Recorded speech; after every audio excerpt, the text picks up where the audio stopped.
Hi everyone, I'm Abby from the YMCA Greater Monmouth County. I'm in the Freehold branch, and today's class is about foam rolling and stretching, things you can do at home to help increase your range of motion and help you stay healthy while at home. So the first thing I'm going to say is there's different kinds of foam rollers. Maybe you see them in the store, maybe you see them online. This is called the Orb. This is a little one that I use. It's same thing as this, same material, just a different shape. This is a larger foam roller. They make smaller ones thin. Some have textures, but they all work and they all do the same thing, which is help increase range of motion into the muscles and help release tension, which helps your joints move much better. So we're going to start off, and I'm going to show you how to start with the quads and the hips. So I'm going to ask you, whatever foam roller you have, whether it's a little one or a bigger one, you're going to lay down nice and easy on it. And what you're going to do is just move forward and back on the foam roller. So it's a very gentle thing. And to make it a little better, I sometimes will add flexion into my leg, and this allows a greater range of motion for my quad. So if I bend my knees, I've now lengthened my quadricep muscles. And then I do it a little more that way. And I just roll. Ideally, you want to do about 4 to 6 rolls per muscle group. And if there's one that you definitely feel is a little more tender, maybe spend a little extra time there. So 4 to 6, and you work from 60 to 90 seconds each muscle group. Nice and slow and gentle. If you want to make it harder, you could isolate and just do one side. It's a little harder and more challenging to do that. So our next muscle group that we're going to work on is going to go into our inner thigh group. So I would take the foam roller out and I will put it perpendicular to my leg. So nice and easy, I'm just going to put it on my inner thigh. And again, I'm going to lay down nice and easy. Now with this one, you don't have to roll a whole lot. Gently move it on the inside of the thigh, and you're going to feel your inner thigh muscles stretching, rolling. You can go all the way to the groin. If there's an area that feels tender, you want to stay there a little bit. Make sure that your hip is externally rotated out of your hip joint, because your hip does work that way. So sometimes it's easier just to hold the stretch or roll into it and breathe nice and easy. Again, 4 to 6 times, or hold for maybe 60 to 90 seconds for this muscle group to get the inner thighs worked. So once I finish that, I'm going to move on to what I call is the glutes. So the back, this one tends to be very tender on me. So here, this is a little challenging. So you're going to sit on it, put the hands behind it, and you take one leg and cross it over. So now I'm going to push into the side of the leg that's bent. So I'm going to lean in, and I'm just gently going to roll into it. It might take a little bit to find the area that you feel is tender. Sometimes it takes a bit, and each person can be a little different. So nice and easy, you're just going to roll. Once you find it, maybe turn a little bit into it, or hold, and just roll again, 4 to 6 revolutions on that. About 60 to 90 seconds, about maybe a minute for that muscle. Roll it. If you feel somewhere tender, just hold on that tender point and take a couple deep breaths, and that helps release that muscle. Nice and easy. So just rolling. And that's for the glutes. That helps into the piriformis, which is a very overactive muscle in a lot of people. And it'll pull, and it can create some problems with your sciatic. So this is a great muscle group to also roll out. Before exercise, it helps increase blood flow into the area. It's also good to do after as a cool down. So the next is called the IT band. This can get pretty tender in a lot of people, especially people who like to run or cycle. So it takes a little bit to get into it, but you're going to put the foam roller right under about your hip bone. You're going to take your elbow down. Now here's the most important thing. Take the top leg and you're going to put it in front, because this is an area that's tender and you don't want to put direct pressure onto it. So gently just move it. I'm going to just shift it a little bit underneath the thigh, and you're just going to roll it up and down the thigh, up to your knee. You can go all the way up to your knee, or you can hold it wherever you feel most tender. The IT band is tissue that is on the outside of the leg. It's an abductor, and it also stabilizes your knee joint. And if it's overworked, it could pull that knee slightly out of alignment. So it's a very good one to work. And if you feel a tender area, hold it for a little bit and breathe, nice and neutral. Again, maybe 4 to 6 rolls. You don't have to do anything crazy. The more you do foam rolling, the more benefit you'll get from it. It is a great way to warm up your muscles for classes. And nice and easy, release. So now I'm going to go into the muscles on the back of the leg, which is, that one's gonna roll, which is the hamstring and the calves. So I'll start with the hamstrings.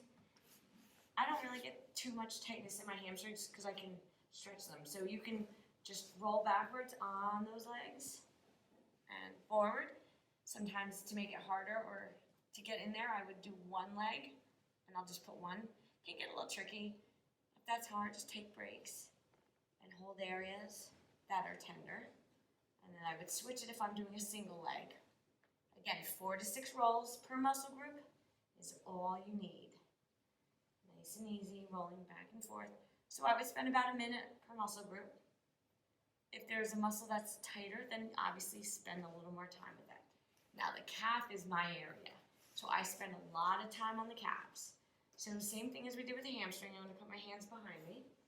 And I'm just going to roll an ankle. Now if it's hard for you to keep that going, just walk back and you can sit. So just roll nice and easy. Now if you feel a tender area in your calf, I get a lot of tender areas. What I tend to do is hold that area. Now here's where I will flex and point. So I will find that knot in my calf.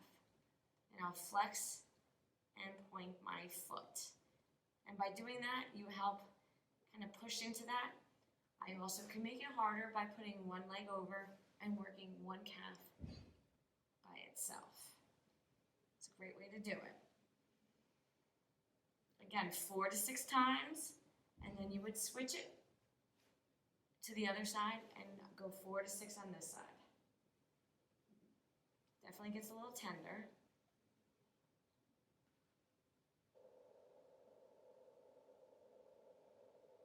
And I'm just going to breathe gently on it. So that's a good way to do all the lower body. If your foot hurts, maybe you get plantar fascia, you can also roll your foot, the bottom of your foot on a roller. I'm not going to do that today because I don't want to take my shoes off. So the next one I'm going to show you is from the middle of the back, the thoracic. Now you're not going to go into your lumbar spine here because we don't want to put pressure on those discs. But we're going to go into the middle of our back where we have, our spine has the mobility. So I'm just going to lean in and I'm going to lay it down so it's just by my shoulder blades. So from here, you can keep your hands here if this is more comfortable, or you can take them out, and I'm just going to lift up in a bridge formation, and I'm gently going to roll on my shoulder blades. So I'm going to keep my neck neutral, keep my chin neutral, my spine is neutral, and I'm just rolling it, releasing any tension in my upper body. If that's too much, I can always do this, but I always find it easier to support my head. And I'm just going to roll. I hold stress in my upper body. So this is a great way to open up. If you have a lot of tension in your upper shoulders, your shoulders are a little forward. Now, if you have any issues with any type of scoliosis or kyphosis in your spine, this one might not be the best one to do because you're already pushing pressure onto that part of the spine. So you don't want to go low, you don't want to go into the thoracic, you just want to do your upper shoulder blades. Nice and easy. So from here, again, 4 to 6 times. Once I start to release the tension, I'm going to go into my lats, the upper part of my back, and you just want to lay down on it. And again, just hold it, small range of motion. They get very tender. It's just behind your back, underneath your armpit to out the shoulder blade, and just roll and relax. Hold. It's a different range of motion when you get into those lats. Just find the area. Mine are very tender always.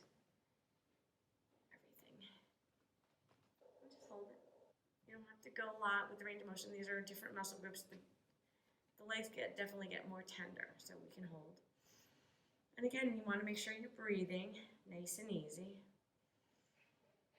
And release. And you would do the same thing on the other side, but since we don't have time for that, I'm going to show you the next one. Now, the next one could be comfortable. It might not be, but it's going to open up your chest. You can put it against the wall, which is kind of hard to do for most people. So to get my chest open, I tend to move it so that I'm laying on it. But sometimes you can put a towel on if it's not comfortable. The most important thing is to have it underneath your whole tailbone. So what I'll do is I'll lay down on top of that foam roller so my head is on it if it's long enough. If not, I do it differently. And I'll just let my hands go out to the side and release so that I can open up my chest. Your chest gets tight, and then you tend to bring your shoulders forward. It'll actually pull your shoulders into a rounded position forward. So I want to let them relax, so maybe I would do them on the side.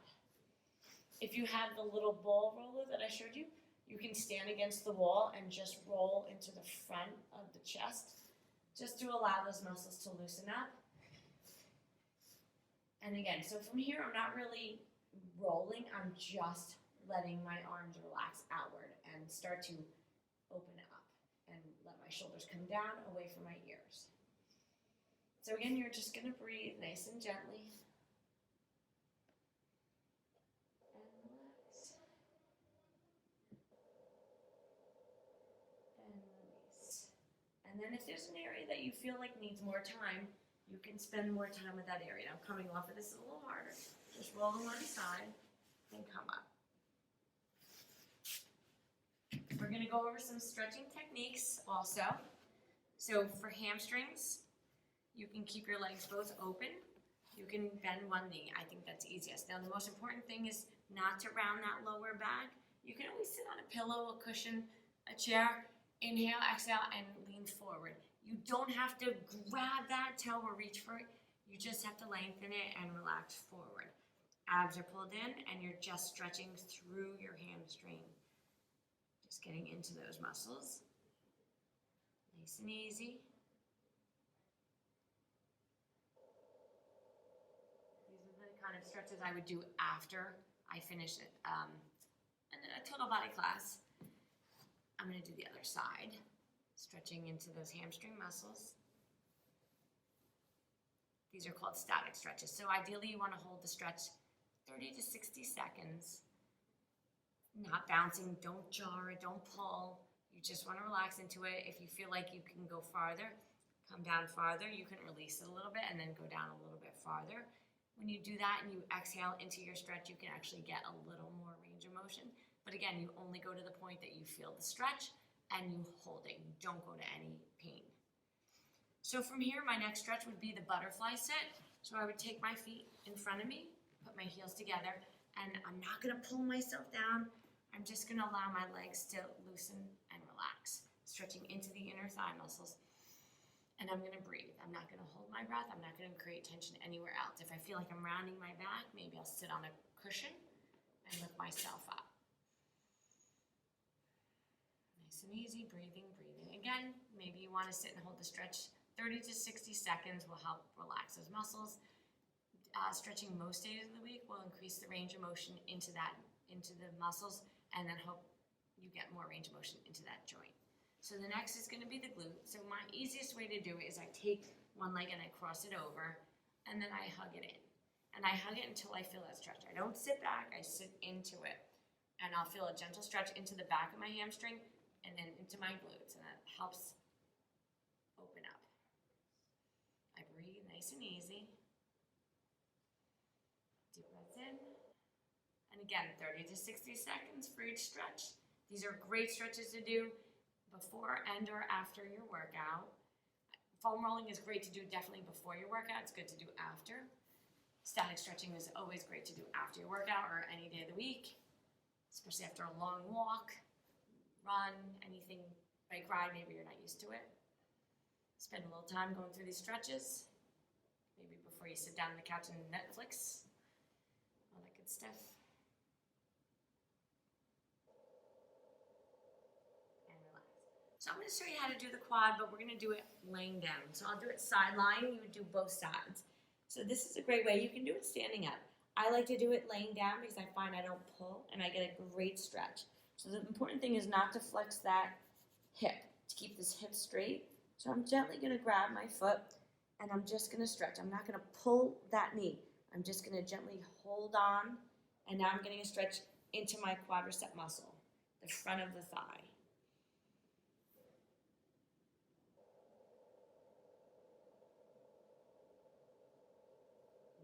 Again, 30 to 60 seconds per stretch, and then I'm going to release it. So now I'm going to go into the hip flexor again. We can use it one position. This is a great one to stretch. We're going to go into the front of our leg. So we're going to take one leg forward. I'm going to switch it. I'm going to do my left leg. So this way you can see that bend. And nice and easy, I'm just going to hinge forward until I get a stretch in the back leg. So don't have to do much. If you feel like you want to, you can bring your arms up. And then you can open and slightly arch. If you feel like that's too much, you can go the other way. And if that's too much, sometimes people like to do it with their hands on the ground and use that for extra support into their groin, into the hip flexor muscles. Nice and easy.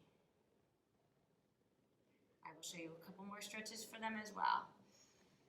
And then I'm going to sit back. I like everyone to stretch in a child's pose. Sit back into those heels, and then you're going to extend your arms nice and long. Head goes right between your elbows, and you stretch your spine, your shoulders, and your back, and release. This is a great one. Release tension as well.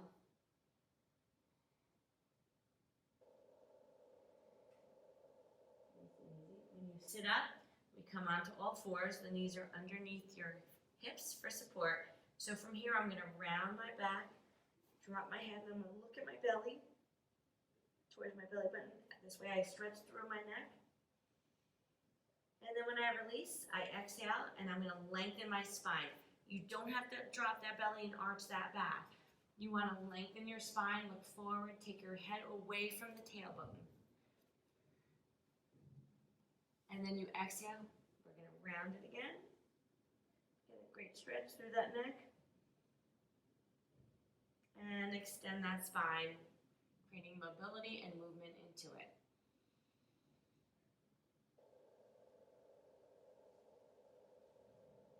And then I'm going to come back to the seated position. Now you can sit any way you want. For my shoulders, I have a tendency to love to pull them down. So I'm going to clasp my hands. I'll turn this way so you can see how I do it. You can sit any way you want to. Sit in a chair. I'm going to pull my hands behind me, clasping them, and pull my shoulders down and back. So I'm trying to retract my shoulders and bring my shoulder blades down. This is a great stretch. Release tension in those shoulders.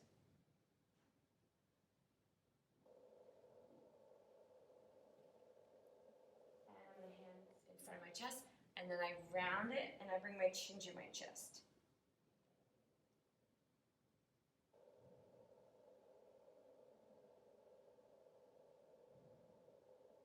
I'm also going to take my arm across, stretching my shoulder blade until I feel stretched.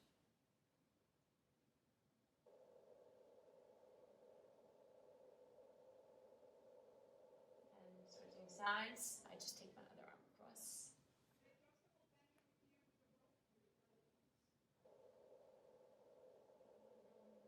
And release. Again, you hold it for my wrist. If you feel like your wrists are tight, you can do it this way. Also, I tell people sometimes on the mat, you can just turn them, don't put too much pressure, just enough to feel a nice little stretch into those wrist joints. They get tight. And holding for 30 seconds. So that's a nice little gentle stretching of using foam roller. You can use anything you have. They sell them in the stores. They sell them online. You can order them. The ball that I use, that's from Amazon. That's a great tool, and it's very mobile for anything. Static stretching also is very good and should be done most days of the week. You don't have to put a lot of time into it. If you have certain areas that are more tight, focus on those areas and see if you can increase your range of motion. Thank you guys, and I hope you stay flexible while at home. Thank you.